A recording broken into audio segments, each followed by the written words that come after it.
Legal. Agora, como é que foi esse processo seu de conversão, né? Porque você é um filho de pastor, né? Sim. Você disse que você se converteu com o quê? 17, 16 anos? 16 para 17 anos. Como é que foi esse processo, assim? O que rolou antes? Então, eu sou filho de pastor, meu pai era pastor presbiteriano durante, enfim, toda a minha infância, nasci em São Paulo. E aí meu pai, como no modelo presbiteriano, foi transferido por algumas igrejas e parou lá em Joinville. Você nasceu em São Paulo? Nasci em São Paulo, capital, nasci no Hospital Universitário da USP. Fui cobaia dos residentes da medicina. E aí paramos lá em Joinville.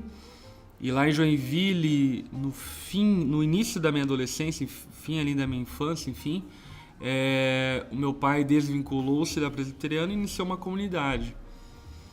E eu não atribuo a isso, mas enfim, culminou que foi o começo da minha adolescência e meu pai estava com bastante atividade dentro da igreja e aquela proximidade que a gente tinha na minha infância não tivemos tanto, mas também, enfim, toda a questão da adolescência, assim por diante.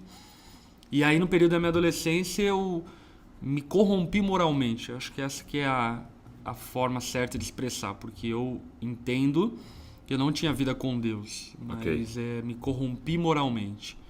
E aí fui bem fundo, enfim, numa vida fora do contexto da espiritualidade cristã e assim por diante.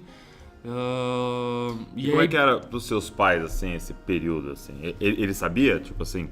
Ele sabia, mas não sabia a profundidade. Uhum. Não sabia a profundidade disso, assim. Ele tinha uma visão, tanto ele quanto minha mãe, superficial. Sabia que você estava desviado, vamos Exatamente. dizer assim. Mas... assim, volta e meia, sabiam de alguma coisa ou outra, né? Porque eu fui expulso de algumas escolas, então eles sabiam de uma coisa ou outra, enfim, mas não sabia da profundidade do que eu estava vivendo. Mas eles lidaram muito bem, meu pai e minha mãe foram mesmo? muito sábios. Que sentido? No sentido de eles não me afastaram deles. Eles deram um espaço seguro em que eu ainda os amava, confiava neles e aquela coisa. Eles colocaram-se numa posição de que quando eu tomasse alguma atitude em direção a Deus, em direção a consertar a minha vida, eu podia contar com eles, entende? O que eu percebo em alguns pais é que eles criam uma distância por causa do moralismo tão grande que o filho, quando pensa em consertar a vida dele, não tem mais essa ponte de acesso aos pais, né? Entendi. E os meus pais mantiveram muito bem essa ponte de acesso a eles, tanto é que a ocasião, enfim, que marcou ali a minha conversão foi quando eu já estava em um momento extremamente cético, endurecido de coração, não me confessava um ateu porque tinha preguiça de me confessar um ateu, mas era extremamente cético em relação às coisas espirituais, assim por diante. Em uma ocasião, uma menina que eu estava namorando caiu possessa por demônios, uma madrugada que a gente estava bebendo com os amigos, e ela caiu possessa por demônios e ali entrou em choque o meu senso de realidade. Entendi. Porque eu tava cético, de repente eu vi uma menina falando grosso, se batendo no chão e assim por diante. E aí nessa ocasião... Demônio converte muita gente, né, mano? Converte, é o maior evangelista. É o maior evangelista. Deus usa até os demônios. Né? Como diria Lutero, Satanás é o cachorrinho de Deus. Na coleira de Deus. E aí nessa ocasião, então, eu liguei pro meu pai. Liguei pro meu pai e falei, pai, deu ruim aqui, aconteceu uma coisa, vem aqui porque eu não sei lidar com isso, enfim. Aí meu pai foi, pegou a menina, levou pra casa e nessa madrugada, orando por ela, enquanto ele orava por ela, eu recebi uma consciência de pecado. Uau! Uma forma muito sobrenatural. Meu pai orando por ela na sala, eu vendo a cena e de repente eu entendi que era pecador. Não sei porquê, como, enfim, mas uma consciência de pecado. E com isso, também um quebrantamento profundo da necessidade de perdão e de salvação. Quantos anos você tinha? 16 para 17 anos. E aí, com isso eu comecei a chorar muito, compulsivamente. Enfim, meu pai olhou para aquilo e falou, filho, acho que você tá precisando conversar comigo, né? Me levou até o quarto e aí ele sabiamente falou para mim o seguinte: Felipe, fala para Deus o que você quer falar.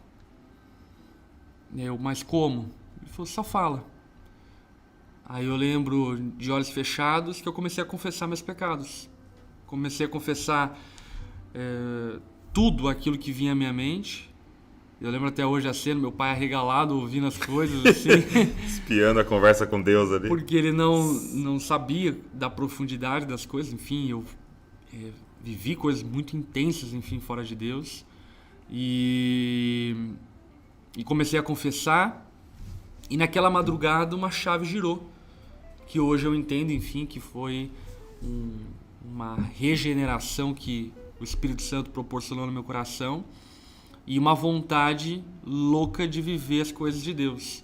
Então, naquela mesma madrugada, eu lembro que eu tinha, enfim, revista pornográfica em casa, tinha maconha, tinha várias coleções de CDs. Eu era fissurado em Racionais MCs, sim, Tupac, Notorious Big e assim por diante. E aquilo me influenciava muito para violência e assim por diante. E aí eu lembro que entendi de Deus que eu tinha que colocar tudo na churrasqueira e queimar. E aí eu queimei, enfim, toda a discografia do Racionais, assim por diante. E ali começou uma etapa totalmente nova na minha vida.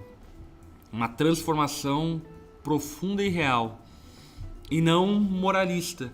Porque eu lembro até no período da minha adolescência, mesmo vivendo, enfim, essa corrupção moral, sempre ia nos retiros da igreja, enfim, filho de pastor, né? Sim, Então, todo retiro de igreja da adolescência tinha apelo de conversão, eu ia todo apelo, porque eu tinha lá no fundo um desejo de viver alguma coisa. Sim. Até porque a minha família sempre foi uma família muito exemplar. Meu pai, minha mãe, enfim, um casal super estruturado, uma casa super estruturada. Então, no fim, eu queria obter o resultado que eles tinham, sim, mas eu não sabia o caminho para ter aquele resultado.